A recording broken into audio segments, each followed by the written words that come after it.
Hi friends, ಎಲ್ಲರೂ ಹೇಗಿದ್ದೀರಾ? ಚೆನ್ನಾಗಿದ್ದೀರಾ ಅನ್ಕೊಂತೀನಿ. Welcome back to my channel. ತುಂಬ ದಿನ ಆಯಿತು ವಿಡಿಯೋ ಆಗ್ತಾ ಇರಲಿಲ್ಲ. ಇವತ್ತು ವಿಡಿಯೋನ ಸ್ಟಾರ್ಟ್ ಮಾಡ್ತಾ ಇದ್ದೀನಿ. ಸೊ ಯಾಕೆ ಮಾಡ್ತಾ ಇರಲಿಲ್ಲ, ಏನು ಪ್ರಾಬ್ಲಮ್ ಆಯಿತು ಅಂತ ಹೇಳ್ತೀನಿ. ಹಾಗೆ ಒಂದು ಇನ್ಸಿಡೆಂಟ್ ಕೂಡ ನಡೀತು ನಮ್ಮ ಮನೆಯಲ್ಲಿ. ಏನು ಅಂತ ನಿಮ್ಮೊಟ್ಟಿಗೆ ಶೇರ್ ಮಾಡ್ಕೋತೀನಿ. ಅದಕ್ಕೂ ಮೊದಲು ಒಂದು ರೆಸಿಪಿನ ಮಾಡಿಬಿಡೋಣ ಅಂತ. ಈ ಹಣ್ಣು ಸಾಮಾನ್ಯವಾಗಿ ಎಲ್ಲರೂ ನೋಡೇ ಇರ್ತೀರ. ಇದನ್ನ ನೋಡೋದಕ್ಕೆ ಮಂಗಳೂರು ಸೌತೆಕಾಯಿ ಥರ ಇದೆ. ಕೆಲವರು ಸಾಂಬಾರ್ ಸೌತೆಕಾಯಿ ಅಂತ ಕರೀತಾರೆ, ಸಾಂಬಾರ್ ಮಾಡ್ತಾರೆ ಅದರಲ್ಲಿ. ಆದರೆ ಇದು ಅದಲ್ಲ, ಇದು ಹಣ್ಣು ತಿನ್ನೋದಿದು. ಇದು ಹಳ್ಳಿ ಕಡೆ ಜಾಸ್ತಿ ಬೆಳೀತಾರೆ. ಇದು ಕೆಲವ್ರಿಗೆ ಗೊತ್ತಿರುತ್ತೆ, ಕೆಲವ್ರಿಗೆ ಗೊತ್ತಿರೋದಿಲ್ಲ. ಇದು ನಾನಂತೂ ಚಿಕ್ಕವಳಿದ್ದಾಗ ತುಂಬ ತಿಂದಿದ್ದೀನಿ. ಇದು ನಮ್ಮ ಹಳ್ಳಿ ಕಡೆ ಎಲ್ಲ ಬೆಳೀತಾ ಇದ್ರು ಇದನ್ನ ಹೊಲದಲ್ಲಿ. ಪರ್ಟಿಕ್ಯುಲರ್ ಆಗಿ ಇದಕ್ಕೆ ಏನು ಕರೀತಾರೆ ಅಂತ ಗೊತ್ತಿಲ್ಲ. ನಮ್ಮೂರಲ್ಲೆಲ್ಲ ಏನಂತಾರೆ ಅಂದರೆ ಕ್ಯಾಕ್ರಿಕೆ ಹಣ್ಣು ಅಂತಾರೆ ಹಳ್ಳಿ ಕಡೆ ಕೆಲವರು. ತಿನ್ನೋದಕ್ಕೆ ತುಂಬ ಚೆನ್ನಾಗಿರುತ್ತೆ, ಹಾಗೆ ತಿನ್ನೋದಕ್ಕೆ ಸಪ್ಪೆ ಇದು. ಸೊ ಇದು ರೆಸಿಪಿ ಮಾಡ್ಕೊಂಡು ತಿನ್ಬೇಕಿದು. ಇವಾಗಂತೂ ಬಿಸಿಲು ಜಾಸ್ತಿ ಅಲ್ವಾ, ಹಂಗಾಗಿ ಬಿಸಿಲಿಗೆ ಒಂದು ಒಳ್ಳೆ ರೆಸಿಪಿ ಇದು. ಹಾಗಾಗಿ ಮಾಡ್ತಾ ಇದ್ದೀನಿ. ಸೊ ಈ ಹಣ್ಣಿಗೆ ಏನಂತ ಕರೀತಾರೆ ಗೊತ್ತಿಲ್ಲ, ಅದೇ ಹೇಳಿದ್ನಲ್ಲ, ನನಗೆ ಗೊತ್ತಿರೋದು ಕ್ಯಾಕ್ರಿಕೆ ಹಣ್ಣು ಅಂತ ಕರೀತಾರೆ. ಬೇರೆ ಏನಾದರೂ ಹೆಸರಿದ್ರೆ ಕಮೆಂಟಲ್ಲಿ ಹೇಳಿ ನನಗೆ. ಇದರಲ್ಲಿ ಏನು ರೆಸಿಪಿ ಮಾಡ್ತೀನಿ ಅಂತ ತೋರಿಸ್ತೀನಿ ಬನ್ನಿ. ಆಲ್ರೆಡಿ ಇದು ಹಣ್ಣಾಗಿದೆ, ಹಣ್ಣಾಗಿ ಅದೇ ಓಪನ್ ಆಗಿದೆ. ಸ್ವಲ್ಪ ಹಣ್ಣು ವೇಸ್ಟ್ ಆಗಿದೆ, ಅದನ್ನು ತೆಗಿತಾ ಇದ್ದೀನಿ.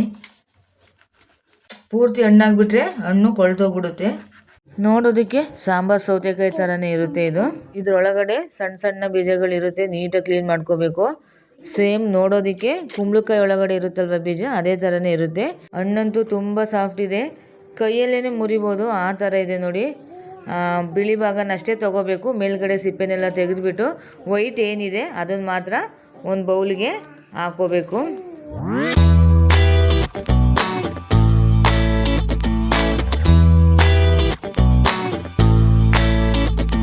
ಇವಾಗ ಕೈಯಲ್ಲೇ ಚೆನ್ನಾಗಿ ಮ್ಯಾಶ್ ಮಾಡಬೇಕು.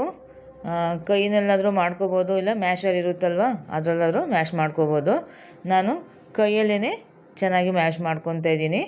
ಮತ್ತು ಇದಕ್ಕೆ ಇವಾಗ ಪುಡಿ ಮಾಡಿಟ್ಕೊಂಡಿರೋಂಥ ಬೆಲ್ಲನೂ ಹಾಕಿ ಚೆನ್ನಾಗಿ ಮಿಕ್ಸ್ ಮಾಡಿಕೊಂಡು, ನಂತರ ತುರಿದಿಟ್ಕೊಂಡಿರೋಂತಹ ತೆಂಗಿನಕಾಯಿನೂ ಕೂಡ ಹಾಕಿ ಕೈಯಲ್ಲೇ ಚೆನ್ನಾಗಿ ಮಿಕ್ಸ್ ಮಾಡಿಕೊಂಡ್ರೆ ಇಷ್ಟೇ. Very simple recipe. So finally recipe ready ಆಯಿತು ನೋಡಿ, ಈ ಥರ ಆಗಿದೆ.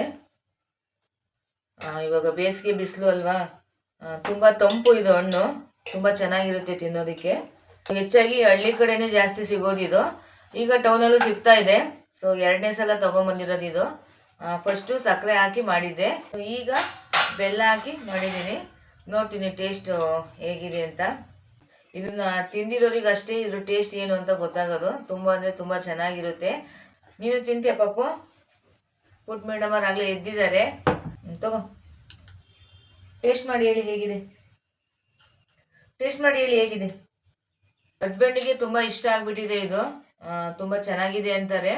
ಸೊ ಹಂಗಾಗಿ ತೊಗೊಂಬಂದಿದ್ರು. ಅರ್ಧ ಹಣ್ಣು ವೇಸ್ಟ್ ಆಯಿತು, ಮಿಕ್ಕಿರೋದ್ರಲ್ಲಿ ಮಾಡಿದ್ದೀನಿ.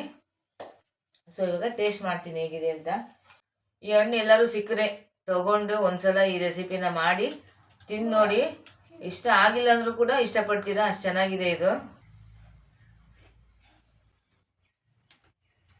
ಸಕ್ಕರೆಗಿನ ಬೆಲ್ಲ ತುಂಬ ಟೇಸ್ಟ್ ಇದೆ.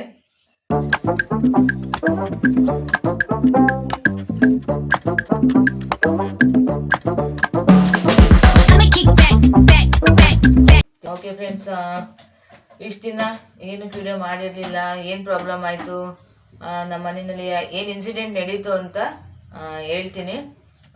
ಸ್ವಲ್ಪ ದಿನದ ಹಿಂದೆ ನಮ್ಮ ತಾತ ಒಬ್ಬರು ಡೆತ್ ಆದರು. ಸೊ ಹಂಗಾಗಿ ವಿಡಿಯೋನ ಮಾಡಲಿಲ್ಲ ನಾನು.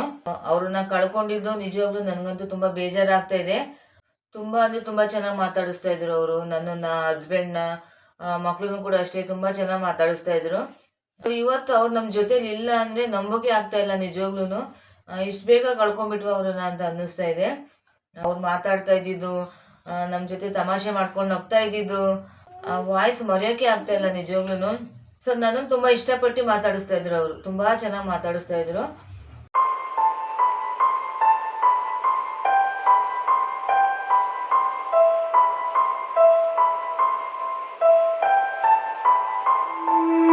ಅವರು ನನಗೆ ಸಂಜು ಸಂಜು ಅಂತ ಕರೀತಾ ಇದ್ರು. ಅದೊಂದು ತುಂಬ ಮಿಸ್ ಮಾಡ್ಕೋತೀನಿ ನಾನು. ಇನ್ನು ನನ್ನನ್ನು ಸಂಜು ಅಂತ ಕರೆಯೋರು ಇಲ್ವಲ್ಲ ಅಂತ ತುಂಬ ಫೀಲ್ ಆಗ್ತಾ ಇದೆ ನಿಜವಾಗ್ಲೂ. ವಿಧಿ ಆಟ ಏನು ಮಾಡೋಕ್ಕಾಗೋದಿಲ್ಲ. 20-25 ದಿನದ ಹಿಂದೆ ಚೆನ್ನಾಗೇ ಇದ್ದಾರೆ, ನಮ್ಮ ಜೊತೆ ಎಲ್ಲ ಚೆನ್ನಾಗೇ ಮಾತಾಡಿದ್ದಾರೆ, ಓಡಾಡ್ಕೊಂಡೆಲ್ಲ ಚೆನ್ನಾಗಿದ್ರು. ಸಡನ್ನಾಗಿ ಹಿಂಗೆ ಆಗೋಯ್ತು ಅಂದರೆ ನಂಬಕ್ಕೆ ಆಗ್ತಾ ಇಲ್ಲ ನನಗಂತೂ. ನಾನು ಅವರೊಟ್ಟಿಗೆ ಕಳೆದಂತಹ ಕೊನೆ ಕ್ಷಣ ಏನಪ್ಪ ಅಂದರೆ, ನಮ್ಮ ಅಪ್ಪಾಜಿಯವರು ಅಯ್ಯಪ್ಪ ಸ್ವಾಮಿಗೆ ಮಾಲೆ ಹಾಕಿದ್ರಲ್ವಾ, ಸೊ ಅವ್ರನ್ನ ಶಬರಿಮಲೆಗೆ ಕಳ್ಸೋದಕ್ಕೆ ಅಂತ ನಾವು ಫ್ಯಾಮಿಲಿ ಎಲ್ಲ ಹೋಗಿದ್ವಿ.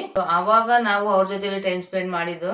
ಸೊ ಅವತ್ತು ನಮ್ಮ ಅಪ್ಪಾಜಿಯವ್ರನ್ನ ಶಬರಿಮಲೆಗೆ ಕಳಿಸಿ ಊಟ ಮಾಡೋದಕ್ಕೆ ಅಂತ ಎಲ್ರು ಹೋಟೆಲ್ಗೆ ಕರ್ಕೊಂಡು ಹೋದೆ. ಪಾಪ ಅವರು ಯಾವತ್ತು ಏನೂ ನನ್ನ ಹತ್ರ ಕೇಳ್ದವ್ರಲ್ಲ. ಸೊ ಅವತ್ತು ನನಗೆ ಪೂರಿ ತಿನ್ಬೇಕು ಅನಿಸ್ತಾ ಇದೆ ಸಂಜು, ನನಗೆ ಪೂರಿ ಕೊಡ್ಸು ಅಂತ ಕೇಳಿದ್ರು. ಅವತ್ತೇ ಲಾಸ್ಟ್ ಅವ್ರ ಜೊತೆ ಟೈಮ್ ಸ್ಪೆಂಡ್ ಮಾಡಿದ್ದು ನಾವು. ನನಗಂತೂ ತುಂಬ ಬೇಜಾರಾಗ್ಬಿಡ್ತು. ಕೊನೆ ಕ್ಷಣ ಅನ್ನೋದು ಹೇಗಿರುತ್ತೆ ನೋಡಿ, ಯಾರಿಗೆ ಯಾವಾಗ ಏನಾಗುತ್ತೆ ಅನ್ನೋದೇ ಗೊತ್ತಾಗೋದಿಲ್ಲ. ಚೆನ್ನಾಗೇ ಇದ್ರು, ಸಡನ್ ಆಗಿ ಡೆತ್ ಆಯಿತು. ಪರಿಸ್ಥಿತಿ ಹಿಂಗಿರ್ಬೇಕಾದ್ರೆ ಅಲ್ಲಿ ನಮ್ಮ ತಾತ ಡೆತ್ ಆಗಿದ್ದಾರೆ, ಬಾಡಿ ಕೂಡ ಮನೆಯಲ್ಲೇ ಇದೆ. ಸೊ ಸಿಚುವೇಶನ್ ಈ ಥರ ಇದೆ. ಹಿಂಗಿರ್ಬೇಕಾದ್ರೆ ಮನೆಯಲ್ಲಿ ಇನ್ನೂ ಒಂದು ಇನ್ಸಿಡೆಂಟ್ ಕೂಡ ನಡೀತು ಗೊತ್ತಾ. ಏನಪ್ಪ ಅಂದರೆ, ಹಸ್ಬೆಂಡ್ ಫೋನ್ನ ಯಾರೋ ಕದ್ಕೊಂಡ್ಬಿಟ್ರು. ಯಾರು ಎತ್ಕೊಂಡ್ರು ಅಂತ ಗೊತ್ತಾಗ್ಲಿಲ್ಲ. ತುಂಬ ಜನ ನೆಂಟರು ಬಂದಿದ್ರು. ನಾವು ಯಾರ ಮೇಲೆ ಅಂತ ದೂರೋದಿಕ್ಕಾಗುತ್ತೆ ಅಲ್ವಾ. ಸೊ ನಾವು ಹಂಗೂ ಯಾರು ಎತ್ಕೊಂಡಿದ್ದೀರಾ ಕೊಟ್ಬಿಡಿ, ತುಂಬ ಪ್ರಾಬ್ಲಮ್ ಆಗುತ್ತೆ ಅಂತೆಲ್ಲ ಕೇಳ್ಕೊಂಡ್ವಿ, ರಿಕ್ವೆಸ್ಟ್ ಮಾಡ್ಕೊಂಡ್ವಿ. ಯಾರು ಕೇಳಿದ್ರು ಸೊ ನಾವ್ ಎತ್ಕೊಂಡಿಲ್ಲ ಅಂತ ಅಂದ್ರು. ಯಾರು ಎತ್ಕೊಂಡಿದಾರೋ ಏನೋ. ಈಗ ಒಬ್ರು ಮಾಡಿರೋ ತಪ್ಪಿಗೆ ಎಲ್ರಿಗೂ ಮನ್ಸಿಗೆ ನೋವು ಮಾಡೋದು ಬೇಡ ಅಂತ ಹೇಳಿ ಸುಮ್ಮನೆ ಆಗ್ಬಿಟ್ವಿ ನಾವು. ಯಾರೋ ಒಬ್ರು ಮಾಡಿದ ತಪ್ಪಿಂದ ಎಷ್ಟೆಲ್ಲ ಪ್ರಾಬ್ಲಮ್ ಆಗೋಯ್ತು ನಮಗೆ. ಹಸ್ಬೆಂಡು ಜಗಲಿ ಮೇಲೇನೆ ಮೊಬೈಲ್ ಇಟ್ಕೊಂಡು ಅಲ್ಲೇ ಕುತ್ಕೊಂಡಿದ್ರು. ಅವ್ರ ಪಕ್ಕದಲ್ಲಿ ತುಂಬಾ ಜನ ಕುತ್ಕೊಂಡಿದ್ರು. ಸೊ ಯಾರು ಎತ್ಕೊಂಡ್ರು ಏನು ಅನ್ನೋದೇ ಗೊತ್ತಾಗ್ತಾ ಇಲ್ಲ. ನಾನು ಮೊಬೈಲ್ ಒಳಗಡೆ ಇಟ್ಟಿದ್ದೆ, ಯಾರೋ ಕಸ್ಟಮರ್ ಫೋನ್ ಮಾಡಿದ್ರು ಅಂತೇಳಿ ತಗೊಂಡೋಗಿ ಅವ್ರ ಕೈಲಿ ಕೊಟ್ಟೆ. ಮಾತಾಡಿ ಪಕ್ಕದಲ್ಲಿ ಇಟ್ಕೊಂಡು ಕೂತಿದ್ದಾರೆ, ಎಲ್ಲ ಕೂತ್ಕೊಂಡು ಮಾತಾಡ್ತಾ ಇದ್ರು. ಏನಪ್ಪ ಅದು ಎಂಥ ಜನ ಅಂತ ಹೇಳ್ಬೇಕು ನನಗೆ ಅರ್ಥ ಆಗ್ತಾಯಿಲ್ಲ. ಸಂಬಂಧಿಕರು ಅಂತ ಹೇಳಿ ಮನೆ ಒಳಗಡೆ ಬಿಟ್ಕೊಂಡು ಅವ್ರಿಗೆ ಮಲ್ಗೋದಿಕ್ಕೆ ಜಾಗ ಕೊಟ್ಟು ಅವರಿಗೆ ಕಾಫಿ ಟೀ ತಿಂಡಿ ಊಟ ಅಂತೆಲ್ಲ ಮಾಡಿಕೊಟ್ಕೊಂಡು ಈ ಥರ ಕೆಲಸ ಮಾಡಿಬಿಟ್ರೆ ಎಷ್ಟು ಬೇಜಾರಾಗುತ್ತೆ ನೋಡಿ. ಯಾರು ನಂಬೋದು ಯಾರನ್ನು ಬಿಡೋದು ಒಂದೂ ಗೊತ್ತಿಲ್ಲ. ನಾವೇನೋ ಸಂಬಂಧಿಕರು ಮನೆ ತನಕ ಬಂದಿದ್ದಾರಲ್ಲ ಅಂತೇಳಿ ಎಷ್ಟೆಲ್ಲ ಕೇರ್ ಮಾಡಿದ್ವಿ. ಅವ್ರದ್ದು ಎಂಥ ಚೀಪ್ ಮೆಂಟಾಲಿಟಿ ಆಗಿರ್ಬೋದು. ನಮ್ಮನೇಲೇ ತಿಂದು ನಮ್ಮನೇಲೇ ಮಲ್ಕೊಂಡು ನಮ್ಮನೇಲೇ ಇದ್ದು ಈ ಥರ ಕೆಲಸ ಮಾಡ್ಕೊಂಡು ಹೋಗಿದ್ದಾರೆ. ಒಬ್ಬರು ಮನೆಯಲ್ಲಿ ಒಬ್ರು ತೀರೋಗಿದ್ದಾರೆ, ಎಲ್ಲರೂ ದುಃಖದಲ್ಲಿ ಇರ್ತಾರೆ, ಬೇಜಾರಲ್ಲಿ ಇರ್ತಾರೆ. ಸೊ ಅಂಥ ಜಾಗದಲ್ಲಿ ನಾವು ಕಳ್ತನ ಮಾಡಬೇಕೋ ಬೇಡವೋ ಅನ್ನೋ ಒಂದು ಕಾಮನ್ ಸೆನ್ಸು ಕೂಡ ಅವ್ರ ತಲೆಯಲ್ಲಿ ಇರಲಿಲ್ವಾ ಅನ್ನೋದೇ ನನಗೆ ಯೋಚನೆ. ಅವ್ರೇನೋ ನನಗೆ ಮೊಬೈಲ್ ಸಿಕ್ಬಿಡ್ತು ಅನ್ನೋ ಖುಷಿಲಿ ಕದ್ಕೊಂಡು ಹೋಗ್ಬಿಟ್ರು. ಬಟ್ ಕಳ್ಕೊಂಡು ನಾವೆಷ್ಟು ನೋವು ತಿಂದಿದ್ದೀವಿ ಅನ್ನೋದು ಅದು ನಮಗಷ್ಟೇ ಗೊತ್ತು. ನಾವು ಏನು ಹೆಚ್ಚಾಗಿ ಗಲಾಟೆ ಮಾಡ್ಕೊಳಕ್ಕೆ ಹೋಗ್ಲಿಲ್ಲ. ಡೆತ್ ಆಗಿದ್ದಾರೆ, ನೋಡೋಕೆ ಬಂದಿದ್ದಾರೆ ಅಂಥವ್ರಿಗೆ ನಾವು ಫೋರ್ಸ್ ಮಾಡಿ ಕೇಳಿದ್ರೆ ಅವ್ರಿಗೂ ಬೇಜಾರಾಗುತ್ತೆ ಅಂತ ಹೇಳಿ ಕೇಳಕ್ಕೆ ಹೋಗ್ಲಿಲ್ಲ. ಸುಮ್ಮನೆ ಆಗ್ಬಿಟ್ವಿ. ಸುಮ್ಮನೆ ಏನು ಗಲಾಟೆ ಅಂತ. ಹಸ್ಬೆಂಡು ಕೆಲಸ ಮಾಡಬೇಕು ಅಂದರೆ ಫೋನು ಬೇಕೇ ಬೇಕು. ಹಂಗಾಗಿ ನನ್ನ ಫೋನೇ ಯೂಸ್ ಮಾಡ್ಕೋತಾ ಇದ್ರು ಸ್ವಲ್ಪ ದಿನ. ಯಾವ್ರೇನೋ ಕದ್ಕೊಂಡು ಹೋಗ್ಬಿಟ್ರು. ಎಷ್ಟೆಲ್ಲ ತೊಂದರೆ ನಮಗೆ. ನನ್ನ ಒಂದು ಯೂಟ್ಯೂಬ್ ಚಾನಲ್ ಒಂದು ರೇಂಜಿಗೆ ಹೋಗ್ತಾ ಇತ್ತು, ಸಬ್ಸ್ಕ್ರೈಬರ್ ಆಗ್ತಾ ಇದ್ರು, ವಿಡಿಯೋ ಚೆನ್ನಾಗಿ ಓಡ್ತಾ ಇತ್ತು, ಚೆನ್ನಾಗಿ ವಾಚ್ ಅವರ್ ಆಗ್ತಾ ಇತ್ತು. ಸಡನ್ನಾಗಿ ಸ್ಟಾಪ್ ಆಗೋಯ್ತು, ಮತ್ತೆ ಎಲ್ಲ ವಾಚ್ ಅವರ್ ಡೌನ್ ಆಗೋಯ್ತು. ಸೊ ಹೆಂಗೋ ಕಷ್ಟಪಟ್ಟು ಏನೋ ಮಾಡಬೇಕು ಅಂತ ಹೇಳಿ ಮಾಡ್ತಾ ಇದ್ದೆ. ನನಗೂ ವಿಡಿಯೋಗಳು ಮಾಡ್ಕೊಳ್ಳೋದಕ್ಕೆ ಜಾಸ್ತಿ ಟೈಮ್ ಸಿಗೋದಿಲ್ಲ. ಈ ಮಕ್ಳು ಇಟ್ಕೊಂಡು ಮನೆ ಕೆಲಸ ಮಾಡಿಕೊಂಡು ಅಂಥದ್ರಲ್ಲೂ 2 ದಿನಕ್ಕೊಂದ್ಸಲನೋ 3 ದಿನಕ್ಕೊಂದ್ಸಲ ವಿಡಿಯೋ ಮಾಡಿ ಹಾಕ್ತಾ ಇದ್ದೆ. ಒಂದು ರೇಂಜಿಗೆ ಹೋಗ್ತಾ ಇತ್ತು ಚಾನಲ್. ಸ್ಟಾಪ್ ಆಗೋಯ್ತು, ಲಾಂಗ್ ಗ್ಯಾಪ್ ಆಗೋಯ್ತು, ಸಡನ್ನಾಗಿ ಡೌನ್ ಆಗೋಯ್ತು. ಸೊ ನನಗೆ ನನ್ನ ಚಾನಲ್ ಮಾನಿಟೈಸೇಷನ್ ಆಗಬೇಕಂದ್ರೆ 1,000 ಜನ ಸಬ್ಸ್ಕ್ರೈಬರ್ ಇರಲೇಬೇಕು, 4,000 ವಾಚ್ ಅವರ್ ಇರಬೇಕು. ನಾನು ಹೆಂಗೋ ಕಷ್ಟಪಡ್ಕೊಂಡು ಏನೋ ಒಂದು ಮಾಡ್ತಾ ಇದ್ದೆ. ಸಡನ್ನಾಗಿ ಈ ಥರ ಆಗೋಯ್ತು, ಎಲ್ಲ ಡೌನ್ ಆಗೋಯ್ತು. ತಲೆ ಕೆಟ್ಟು ಹೋಗ್ತಾ ಇದೆ ನನಗೆ. ನಾನು ಏನೋ ಒಂದು ಅಂದ್ಕೊಂಡು ಮಾಡ್ತಾ ಇರ್ತೀನಿ, ಏನಾದರೂ ಒಂದು ಅಡ್ಡಿ ಆಗ್ತಾನೆ ಇರುತ್ತೆ. ನನಗಂತೂ ಬೇಜಾರಾಗೋಯ್ತು ನಿಜವಾಗ್ಲೂ. ಅವ್ರು ಮಾಡಿದ ಒಂದು ತಪ್ಪಿಂದ ಎಷ್ಟೆಲ್ಲ ಪ್ರಾಬ್ಲಮ್ ಆಯಿತು ನೋಡಿ. ಹಸ್ಬೆಂಡ್ ಕೆಲಸಕ್ಕೆ ಪ್ರಾಬ್ಲಮ್ ಆಯಿತು, ಸೊ ನನಗೂ ಪ್ರಾಬ್ಲಮ್ ಆಯಿತು. ಮತ್ತು ಆ ಮೊಬೈಲಲ್ಲಿ ಒಂದಷ್ಟು ಬ್ಯಾಂಕ್ ಆ್ಯಪ್ಗಳೆಲ್ಲ ಇದ್ವು ಅವರಿಗೆ, ಮತ್ತು ಕಸ್ಟಮರ್ ಡೀಟೇಲ್ಸ್ಗಳೆಲ್ಲ ಇದ್ವು, ಅದೆಲ್ಲ ಹೋಯ್ತು. ನಮ್ಮದು ಒಂದಷ್ಟು ಮೆಮೊರಿಗಳಿದ್ವು, ಮಕ್ಕಳು ವೀಡಿಯೋಸು ಫೋಟೋಸು, ಮತ್ತು ನಂದು ಹಸ್ಬೆಂಡು ವೀಡಿಯೋಸು ಫೋಟೋಸು, ನಮ್ಮದು ಅಂತ ಒಂದಷ್ಟು ಮೆಮೊರಿಗಳಿದ್ವು, ಎಲ್ಲ ಹೋಯ್ತು. 3rd ಕ್ಲಾಸ್ ಜನಗಳು ನಿಜವಾಗ್ಲೂ. ಯಾರೇ ಆಗಲಿ, ಈಗ ಸಂಬಂಧಿಕರು ಅಂತ ಹೇಳಿ ಅತಿಯಾಗಿ ನಂಬಕ್ಕೆ ಹೋಗಬೇಡಿ. ಯಾರನ್ನ ಎಲ್ಲೆಲ್ಲಿ ಇಡ್ಬೇಕು ಅಲ್ಲಿಟ್ರೇನೆ ಚಂದ. ಜಾಸ್ತಿ ತಲೆ ಮೇಲೆ ಇಟ್ಕೊಂಡಷ್ಟು ನಮಗೇನೆ ತೊಂದರೆ.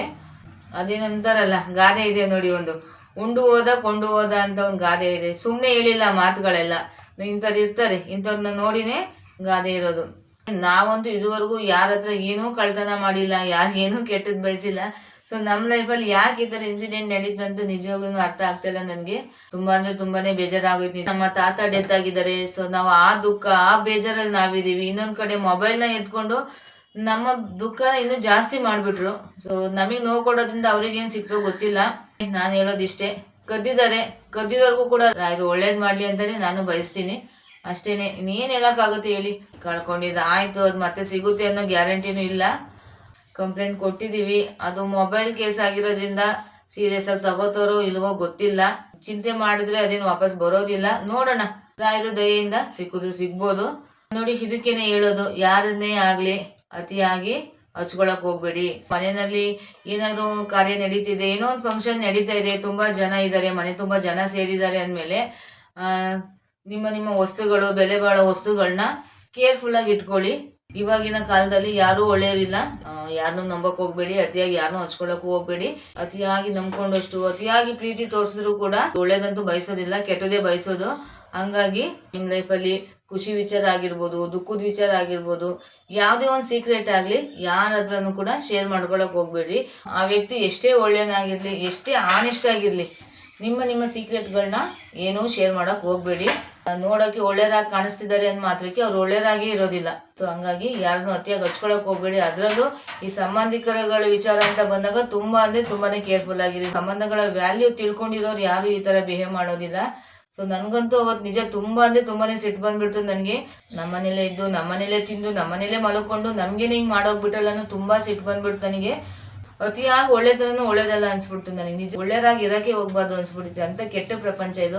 ಏನು ಮಾಡಕ್ ಆಗೋದಿಲ್ಲ, ಹೋಗಿದ್ದು ಹೋಯ್ತು. ಈಗ ಅದೇ ಯೋಚನೆಯಲ್ಲಿ ಇರೋಕೆ ಆಗೋದಿಲ್ಲ. ಸೊ ಮುಂದೆ ಆಗೋದನ್ನ ನೋಡ್ಕೋಬೇಕಷ್ಟೇ ನಾವೀಗ. ಎಂತೆಂಥ ಥರ್ಡ್ ಕ್ಲಾಸ್ ಜನಗಳು ಇರ್ತಾರೆ ನೋಡಿ. ಸೊ ಅದಕ್ಕೆ ಯಾರನ್ನು ಕೂಡ ಅತಿಯಾಗಿ ನಂಬ್ಕೊಳಕ್ ಹೋಗ್ಬೇಡಿ ಫ್ರೆಂಡ್ಸ್, ಅಷ್ಟೇನೆ. ಇವತ್ತಿನ ವಿಡಿಯೋ ಇಲ್ಲಿಗೆ ಏನು ಮಾಡ್ತಾ ಇದ್ದೀನಿ. ಇನ್ನು ಮುಂದೆ ವಿಡಿಯೋಸ್ ಬರ್ತಾ ಇರುತ್ತೆ. ಹೊಸದಾಗಿ ಯಾರೆಲ್ಲ ನನ್ನ ವಿಡಿಯೋಸ್ನ ನೋಡ್ತಾ ಇದ್ದೀರಾ, ದಯವಿಟ್ಟು ಚಾನಲ್ನ ಸಬ್ಸ್ಕ್ರೈಬ್ ಮಾಡ್ಕೊಳ್ಳಿ. ಬೆಲ್ ಬಟನ್ನ ಕ್ಲಿಕ್ ಮಾಡಿ ಆಲ್ ಅನ್ನೋ ಆಪ್ಷನ್ನ ಸೆಲೆಕ್ಟ್ ಮಾಡ್ಕೊಳ್ಳಿ. ನಾನು ಹಾಕೋಂಥ ವಿಡಿಯೋ ನೋಟಿಫಿಕೇಷನ್ಸು ನಿಮಗೆ ಬರ್ತಾ ಇರುತ್ತೆ. ಓಕೆ ಫ್ರೆಂಡ್ಸ್, ಯಾರೆಲ್ಲ ಕೊನೆವರೆಗೂ ವಿಡಿಯೋ ನೋಡಿದ್ದೀರಾ ಅವ್ರಿಗೆಲ್ಲ ತುಂಬ ಥ್ಯಾಂಕ್ಸ್. ಮುಂದಿನ ವಿಡಿಯೋದಲ್ಲಿ ಸಿಗ್ತೀನಿ ಫ್ರೆಂಡ್ಸ್. Thank you all.